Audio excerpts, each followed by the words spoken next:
Okay. Okay, you get just one egg? How do you get one egg na, Wilco? No egg? Wala ba itlog? Ah. No. Ay, wala na nga itlog. Oh my God. Oh my God. Baba, don't say no egg na. This one na lang your breakfast.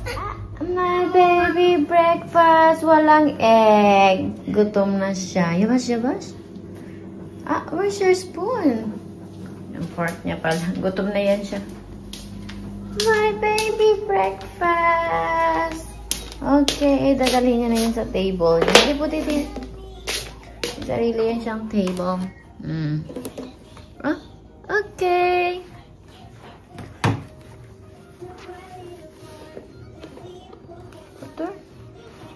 Wow, how do you get your tinidor? Wala ka palang tinidor.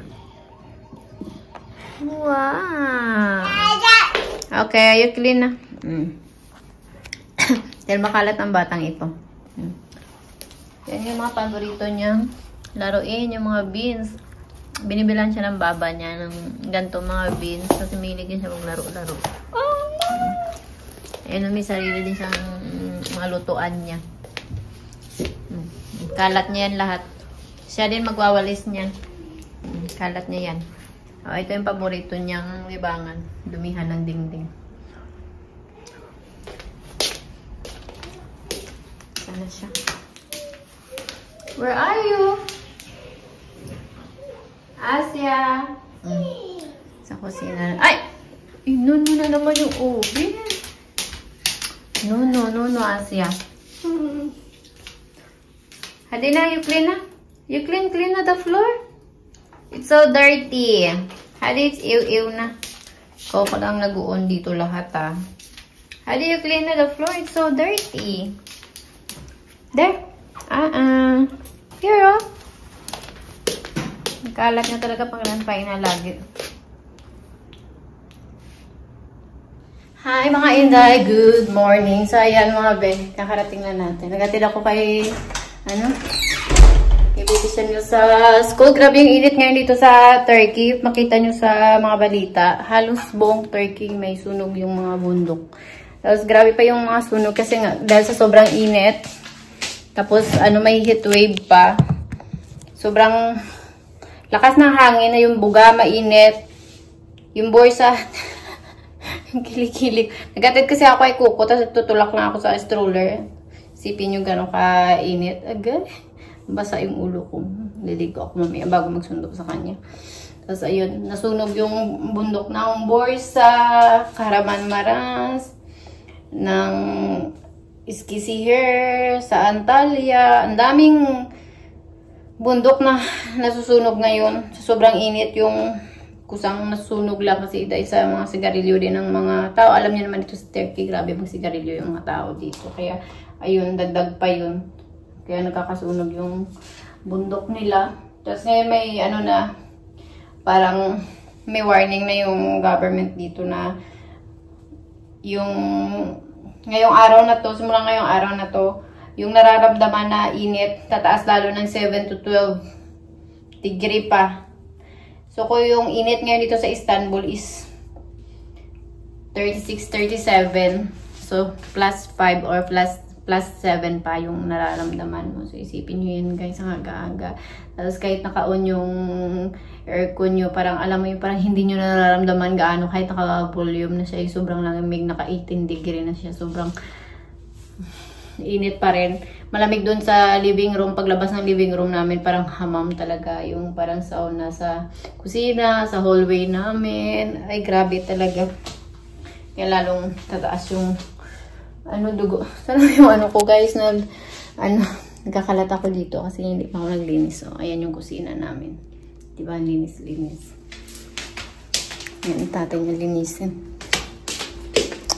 Bumili ako ng chicken wings kasi nga nakikrib ako ng chicken wings. Luto tayo ng chicken wings, mga be. Ano yun? Wala pa akong tripod. Pupunta kami mamaya after ng klase ni Kuko. Punta kami ng mall. Papahatid kami doon kay Dudong. Kasi kailangan ko bumili ng battery box at tripod. Kasi kailangan ko yun. Kasi nga, wala akong battery bank. Baka magwala si Dudong na hindi niya ako makontak pag uwi namin sa Pilipinas. Kasi nga, di ba yung phone ko laging naka-play ng Cocomelon. Kaya, ayun, baka makukumelon niya ako pag hindi niya ako makontak. Malubat.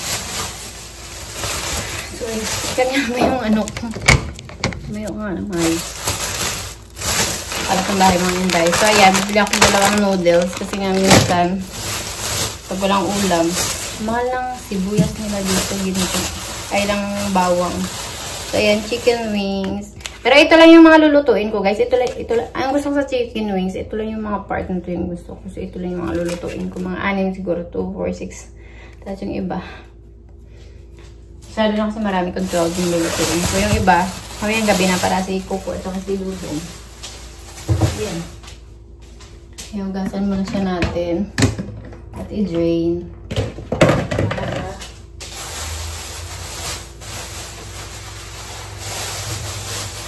Madali na siyang i-coat kapag tuyo na siya. Tapos habang dinidrain ko siya, magsaing ako. Kasi kakain ako ng bongga. Parali ito. 4. 6. 6 okay na ba ito? 7 ata okay na yung 7. Parang kulang sa akin yung 6.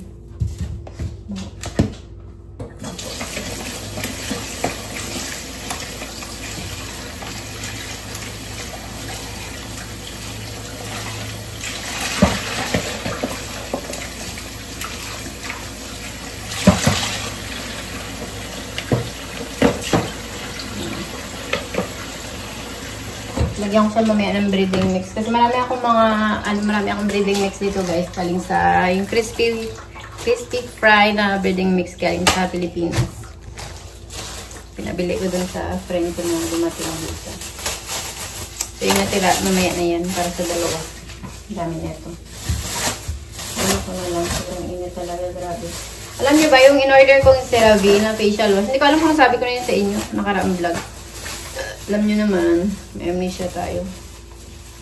Ayun, expire.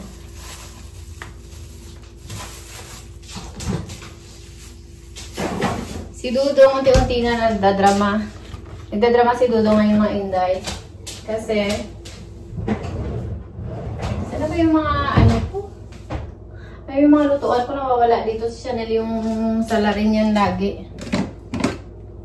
Pinaglalabas na yung mga lutuan ko. Hindi ko alam kung saan yung pinaglalagay na. Si Dudong unti-unti na nagdadrama kasi nga malapit na yung alis namin ni Baby Chanel. So ngayon, ang bilis daw ng araw. Sabi ko kaya nga mabilis yung araw. So after how many days, nandito na naman kami sa Turkey. Yung i-drain siya muna natin sa hanginan. Sorry. So yun mga inday. Madalian na to kasi nga after neto kailangan ko pang maglinis, maligo. Magsundo na naman kay Baby Chanel. Kailangan ko malinis ito yung buong kusina. Matapon ko yung basura. Masampay ko yung mga nilabhan ko kanina. Ay naku guys. Buhay. Ay, so ayan. Hi everyone! May umiiyak dito kasi nga oh, hadi ka. Hadi na. Yeah.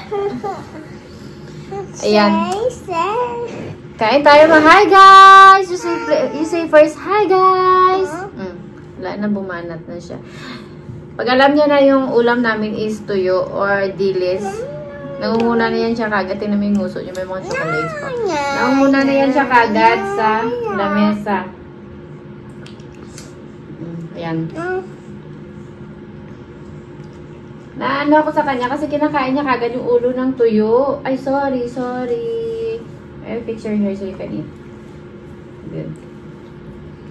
So, yan guys, oh. Si Coco, mahilig siya sa rice.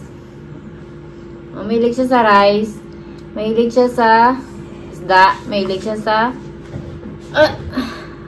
meat, sa beef. Hindi siya mahilig sa chicken. Pinoy na Pinoy yan. Paborito ni Coco is pansit at saka bihon. Tsaka lumpia. So, yan. Ito pala yung ulam namin. Okra. What is this, baby? Okra. Can you say okra? Okra. And, what is this? Fish. Okay. Wait lang. Pag isda talaga yung, pag tuyo talaga yung ulam, hay nako. Magkikipag-agawan yan sa lamesa. Kahit kusog pa yan siya. Oh. Wow! Is it yummy? Na, tuyo.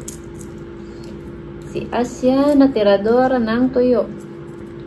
Tirador ng pansit sa piyestahan at sa birthdayhan. Na, puro na lang na tuyo. Eat. So yummy. Nakaliit na. Ang ulo talaga ang gusto niya. Gusto niya ito kasi yung ulo yung gusto niya kainin. Sagatin niya yan yung ulo. Tama, hali yung eat na. Yung ulo yan yung gusto niyang kagatin. No.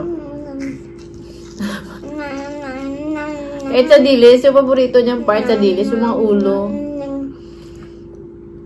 Kaya pag niluluto ko siya, crispy para hindi siya matinik. No. Tingnan niyo.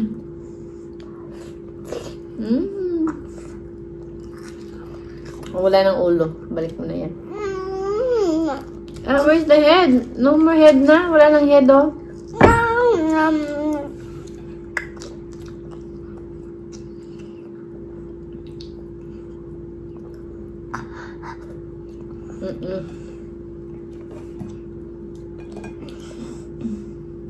Diba? Paano ko makakain ng maayos na ito?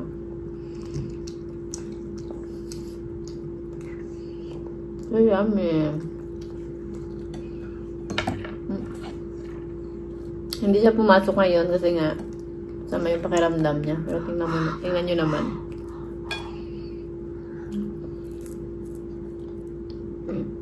Or pagod lang siya siguro kasi kahapon sobrang init. You eat your fish now. Ayan guys. So yung mga inday, alam nyo kahapon nag-upload ako ng video. Wala palang boses kaya binura ko. Haba-haba pa naman ang mga video ko kahapon. Tapos, yung iba hindi naka-record. Ano ba? Matinig ka.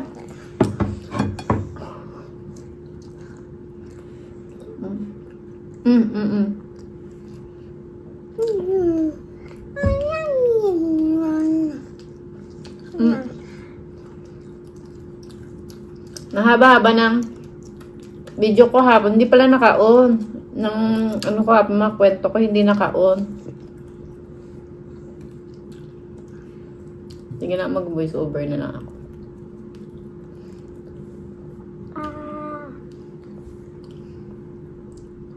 Down. Where's the remote? There.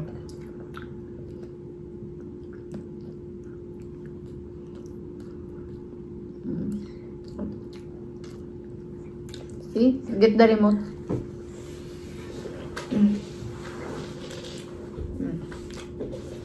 So, yun na yung bumaba na siya. Where's the remote?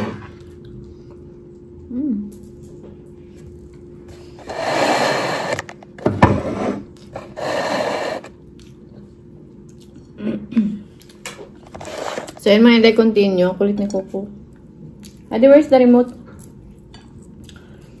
So, yun yung mga inday. Haba ng mga video ko kahapon. Ng record ko kahapon. Di pala naka-play yung cellphone ko. Mga 10 minutes pa naman yun. Hindi siya Tapos, nag-upload ako ng video. Asya. Walang boses. Kaya binura ko na naman. Hindi ko alam kung anong problema. Baka sa cellphone ko or ano. Hindi bago ako mag-vlog. So, yung mga inday. Ayan yung good news ko sa inyo. Sinasabi ko sa inyo is finally makaka-uwi na ako ng Pilipinas. At this time, kasama ko talaga si Baby Chanel. So, matagal na ako gusto kong umuwi ng Pilipinas. Pero ayoko umuwi na hindi ko siya kasama. Si Dudong hindi kasama kasi nga yung leave ni Dudong 2 weeks lang. So, mag-i-stay kami ni Baby Chanel sa Pilipinas 1 month. At Yun nga, nakabook na lahat-lahat. Yung flight namin, yung hotel namin, yung flight namin from Manila to Bacolod. So, mag-stay kami ng how many days sa Manila muna. Papasundin ko yung kapatid ko doon. So, ayan guys, surprise yung pag-uwi ko. Wala nakakaalam sa angkan ko. Bukod tangi sa ate ko.